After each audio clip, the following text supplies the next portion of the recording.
gusto nilang pumasok uli sa loob eh. Hindi ko na nga po pinayagan dahil kalalabas lang po nila eh. Pumasok na sila, Opo, kausap niya na ngayon po yung ano ko kalalabas lang eh. nila, gusto pumasok ulit. Opo.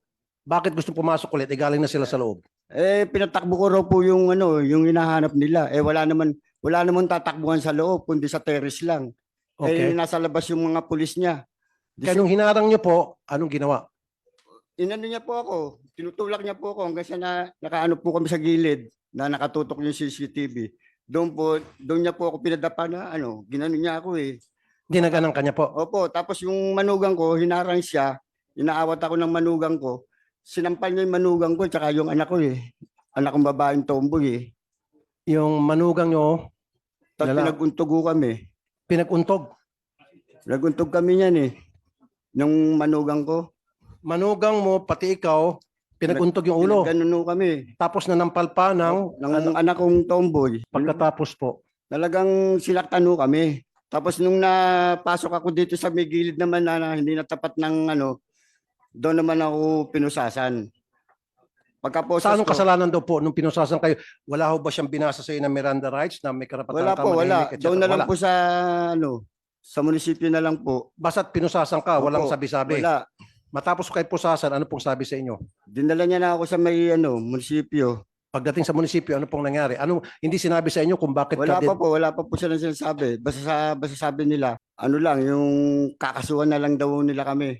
Hindi sinabi sa inyo kung anong kaso, bakit ka nandun sa munisipyo? Sa presinto? Direct asol nga daw po eh, na paglaban sa kanila eh. Tinadyakan ko raw po sila eh. Tsaka Tinadyakan mo tingnan nyo siya. naman yung katawan nila sa katawan namin mag-ama.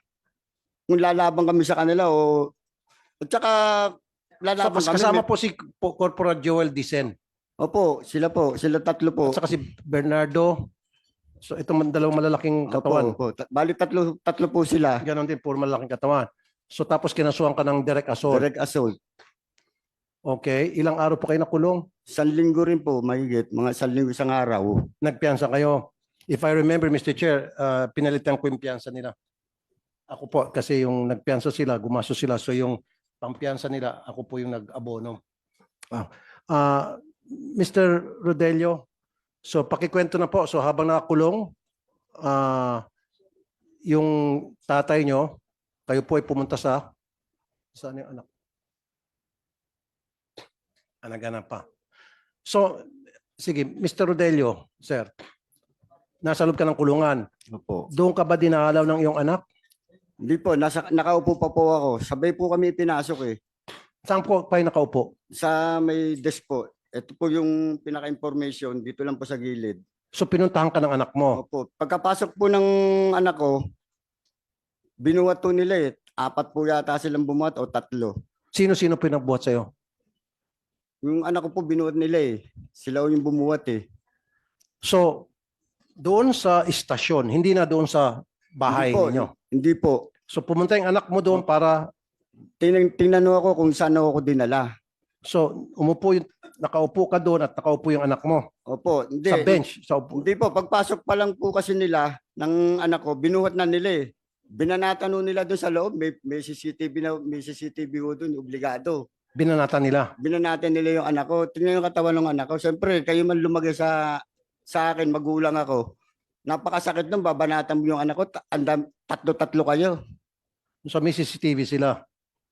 Tsak po yun, meron. Dahil ano po yun, Pero pag station po yun. i-request natin yung CCTV, Mr. Chair, sigurado ako sira na yung CCTV o hindi gumagana.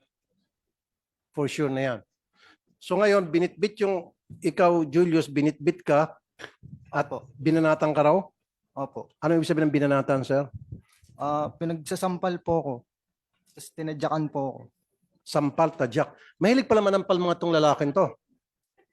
Opo. Puro sampal kasi yung ate mo, sinampal niya tapos ikaw sampal. Opo. Siguro pag sampalan, ito yung magaling, Mr. Chair. Dapat sampal king ang tawag dito kay Bernardo. O boy sampal. Bagay sa kanya, sa mukha niya, boy sampal ang pwedeng ibansag dito. So ngayon, sinampal ka ni boy sampal. Opo. Tapos sabay kinulong ka. Opo. Nagantay pa po kami nun dun na matagal. Okay. Nasaan yung video dyan na inaresto ka po? Okay, nasa. Nakarating na yan eh. May Malboro na yun. Ilan? Okay, ang haba naman. Okay lang yan. Ayun na. Ayun na, Mr. Chair. Nakabonet, 3. Di ba sa labas ba? Yung pinarel? Di ba yung CCTV rin? Pero mga naka-uniform yun. Ayun, nakabonet, naka-shorts, naka-t-shirt, naka-chinelas.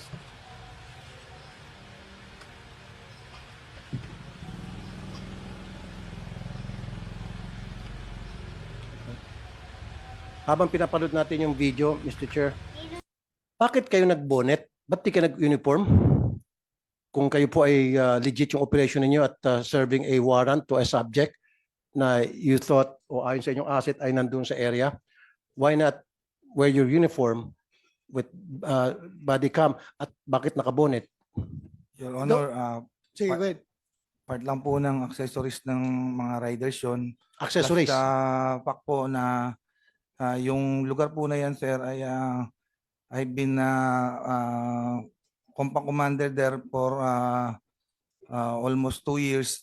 Talagang 50 meters away lang po dyan sa site na yan. Ay kilala po ako ng mga tao. So we have to devise. Pero ganun pa man po. Pero bakit kailangan mo- nagpakilala po ako, sir, at naglabas pa po ako ng ID sa kanila. Actually, sir, di naman kami nakapasok dyan. Wait a minute. Wait a minute. You are going to serve a warrant? Sige, kasi sabi mo makikilala ka. At least man lang body cam for your protection and for the protection of those people na your subject na you're supposed to be serving the warrant to. And why wear a bonnet? Kasi di ba pag gumamit ka ng bonnet, pagkakamalian ka talagang magnanakaw.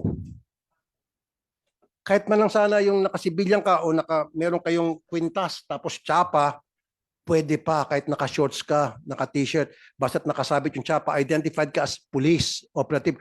With that, para kang akyat bahay, para kang hold-upper. Sabi ko nga, gawin mo kaya sa bahay ni Senator Bato yan. Baka naratat ka na. Your Honor, sinikap ko po na magpakilala at inilabas ko pa po yung ID ko. No, bakit ka nag-wear ng bonnet?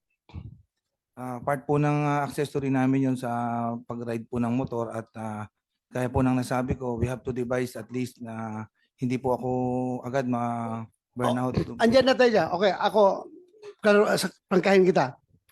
Ikaw being member of the intelligence unit ng inyong istasyon, you're authorized naman to wear civilian, di ba? Pag intelligence ka. At yung operations ninyo, kung medyo alanganin ka na masunog ka kagad, okay lang yun, nakabunit ka. Pero ang hindi okay doon, yung pag-aresto ninyo, dapat may kasama ka na naka-uniform. Uniform personnel para magpakilala na police kami. This is a legitimate operation. Hindi yung kayo-kayo lang nakabuhay para kayo matulisan doon. Your Honor, Matagal ako sa intelligence unit. Ginagawa namin yan, nagbubunit kami para hindi masunog ang mukha, hindi makilala, nakasibilyan. Pero pag effect ng arrest, andyan na yung uniform personnel para makita nila na police talaga ito, police operation. Ba, may kasama kayo na uniforme? Wala. yes sir. Actually sir, mayroon po kaming kasamang uniform personnel few blocks away po doon sa possible site ng pag-aarestuan. Nandoon na sila. Yes sir. Sumama. Yes sir. Wala man ako nakita dyan sa CCTV. Few blocks away po dyan. Actually, O kalsada few po blocks yan, sir. away. So pag effect nyo ng arrest, hindi sila pumunta. Hindi na po nagkaroon kasi po ilang minuto lang po yung nangyari na nagkaroon na po ng commotion. Mr. Chair, few Oh, blocks away is the police station. Ibig sabihin, nandun sa police station. Kaya nga. No sir, dyan po sa mismong residence 3. Sir, anong difference ng warrant of arrest sa search warrant? Define the difference. Sir, yung search warrant is yung person ang target po. Unlike po sa search warrant is ang subject po is yung mga bagay. Mga bagay. So, di ba, para ikaw ay makapag-serve ng warrant of arrest sa isang tao na nasa loob ng bahay, kailangan mo din ng search warrant. Yes or no? No sir, actually pwede po namin i-serve yung warrant of arrest. Ano man po ang location niya at nasaan man po siya, sir. Sandali, nasaan dito yung Napolcom? Napolcom, makinig kayo, sir. Sabi, pinadefine ko sa kanya ang difference ng search warrant sa warrant. Sabi niya, yung warrant is for a subject, a person. Yung search for a thing. Okay ako doon. Now, sabi ko, pag ikaw ay mag-serve ng warrant sa isang tao na nasa loob ng bahay, dapat ba kailangan mo ng search warrant? Sabi niya, no. Napolcom, ano po opinion nyo? Your Honor, maraming po salamat. Kung hindi naman po magse-search sa loob ng bahay at hahanapin lang yung taong kinakaukulan na nakalagay naman doon sa warrant of arrest, hindi na po. At Hindi na po kailangan ng search warrant? hindi na po kailangan pansamantala na wala naman pong hanapin sa loob. Yung warrant of arrest lang po ng taong kinakaukulan. So ibig sabihin, anybody can enter the house of anybody kung sa tingin nila nandoon yung kanilang target. That is very dangerous, Attorney Bernardo. So ibig sabihin, lahat ng pulis natin, basta't meron siyang hawak na warrant of arrest, pwede niya pasukin kahit na kaninong bahay, kahit na bahay mo. Kasi tulad ng sinabi nito, meron kami information na itong subject namin ay sa bahay ni Attorney Bernardo, pwede ka nang pasukin without the probable cause. Yung sinasabi mo, kung meron kang probable cause, kung nakita ng dalawang mata mo o kung nakita mo dyan sa bintana na nagpapaypay, nakabukas ang bintana, then there's that probable cause. Pero kung wala kang nakita, base lamang sa chismis na sabi ng asset, nandyan yung subject, kailan mo ng search warrant naman siguro, Attorney, sir? If I may quote, Your Honor, please. Yes, sir. Narito po sa Section 11 ng Rule 113. Right of officer to break into building or enclosure. An officer, in order to make an arrest, either by virtue of a warrant or without a warrant, as provided in Section 5, may break into any building or enclosure where the person to be arrested is or is reasonably believed to be. If he is refused admittance thereto, after announcing his authority and purpose. Your Honor, gusto ko lang pong i-qualify, hindi po tama yung proseso nila sa pag-serve ng arrest warrant.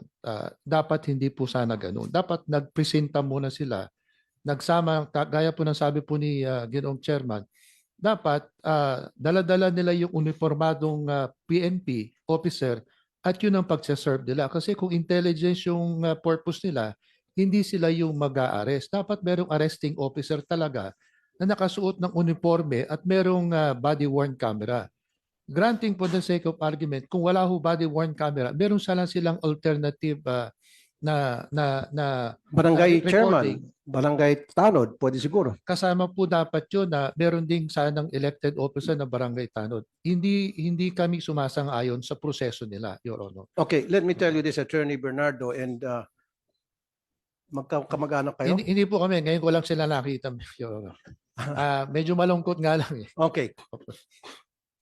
Once upon a time, I had this program, Philippines Most Wanted, sa PTB4. What it was is, nanghuli kami ng mga wanted na may warrant. Sumasama po ako sa CIDG. There were several occasions na alam ng CIDG, base sa asset na isinumbong sa amin, and then kami, pinitam sa CIDG, may hawak na warrant, na nandyan sa bahay, kinikasing po namin. Hindi po pinapasok ng CIDG yung bahay. We wait, kuminsan umabot kami ng 2 days, kinikasing namin yan. Ngayon, paglabas, sa kadampot. Meron pa isang insidente. Nagpanggap yung CIDG na magdi-deliver. May delivery dito, LBC. Nag-uniforme pa. May delivery para kay ganito, kay Juan. Paglabas ni Juan, ikaw ba si Juan? Tapos may kasamang picture. Ako nga po, sabay posas. Hindi pinasok yung bahay. Yung sinasabi mo kung gano'n, then we have to revisit that law, Mr. Chair, and we have to amend that law. Napapayagan pala. Ang baka sinasabi mo yung while in hot pursuit, siguro. You don't need a search warrant if it's kung yung suspect ay tumatakbo at nakita mo pumasok sa bahay, yun ang probable cause, pwede ka na mag-break in pursuit of a suspect. Pero kung yung, Mr. Chair, yung base lamang sa sabi-sabi ng asset na sa bahay ni Attorney Bernardo, yung suspect, papasukin na agad, payag ka, papasukin na agad, magbe-break in, dala lang warrant of arrest, how would you feel? Anong pinong sa batas na yan na binasa mo sa akin? Uh, Your Honor, may iwasan po sana ito kung merong coordination na maayos at maayos na pag-uusap. Kung hindi naman sila nakakatiyak na nandoon yung taong tinutukoy ng warrant of arrest, hindi na sana sila nagpatuloy. Exactly. Katunayan nga po, iba yung hinuli nila at mali po talaga. Meron pong magandang proseso sana. Yung hindi pagsuot ng body-worn camera, nagpapahiwatig na hindi po tama yung proseso. Maling-mali from the start, Your Honor.